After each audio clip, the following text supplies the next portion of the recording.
কাছে তুমি যাইয়াতে করে ভাই, তোমার থেকেও কত কম বয়সী যুবক দুনিয়া থেকে বিদায় নিয়েছে।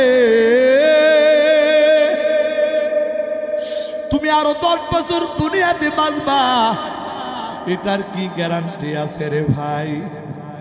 এই যে গত কয়েকদিন আগে দেখলাম একজন যুবক মানুষ অফিস থেকে বাহির হয়েছে। ওই যুবক ইলিশ মাছ কিনেছে, বাজার সদাই করিয়া মোটর সাইকেলের পিছনে বেঁধে যাইতেছে বাড়ির পথ। এমন সময় একটা ট্রাক পিছন দিক থেকে এত জোরে আঘাত করেছে রে ভাই, একদিকে মোটর সাইকেল পড়ে গেছে, ছিটকায়া যুবক যায় আর একদিকে পড়ে গেছে। ওই যুবকের ওই যে মাছের যে বাজার করেছে, এই মাছগুলো রাস্তার মাঝখানে পড়ে আছে। আরে ওই যুবক দুনিয়ার মানুষের চাহিদা পূরণ করার জন্য দৌড়াইতেছিল, কিন্তু আমার আল্লাহ ওই যুবককে দুনিয়া থেকে নিয়ে গেল রে ভাই। এই রকম প্রতিদিন কত দুর্ঘটনা ঘটতেছে রে ভাই। এই দুর্ঘটনার ভিতরে তুমি নাই, এই দুর্ঘটনার ভিতরে আমি থাকবো না, এটার কোনো গ্যারান্টি নাই। আমি খাদেমুল ইসলাম নাটোরে আজকে আপনাদের মাঝে বয়ান করতেছি। এমনও হইতে পারে, আল্লাহ না করুন, আল্লাহ না করুন, শুনতে পারে, হয়তোবা কোনোদিন শুনতে পারেন দুর্ঘটনায় ওই নাটোরে সাহেব আর দুনিয়াতে বেঁচে নেয়। আল্লাহ রে, দুনিয়ার মানুষে কোন কথা দিয়ে বুঝায়?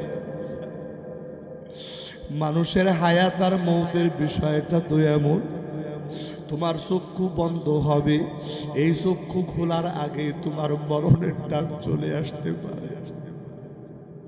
ওগো পর্দার অন্তরালের মা বোনেরা,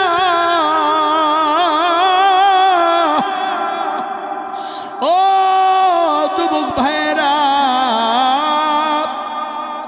ও বৃদ্ধ বয়সী বাবাজিরা, আর কত কাল এরকম গুনাহ করতে করতে চলবো? এই জীবনটাকে গুনাহ করে করে শেষ করে দিব নাকি? ওরে বন্ধু, আজকে এই ছোট্ট মাহফিল থেকে কি একটু তওবা করা যায় না?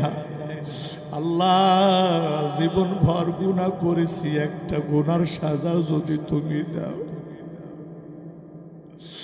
আল্লাহ রে, একটা গুনার সাজা যদি তুমি দাও রে মালিক, ওই আযাব বরদাস্ত করার ক্ষমতা আমাদের নাই। একটা বার কেন ভাবো না রে বন্ধু? কেন একটা বার এই চিন্তা হয় না? ও বন্ধু, তাই আসুন মালিকের দরবারে একটু তওবা করি। মালিক, জীবন ভর গুনাহ করেছি গো আল্লাহ, এই গুনার জন্য তুমি আমাদেরকে পাকড়াও করিও না।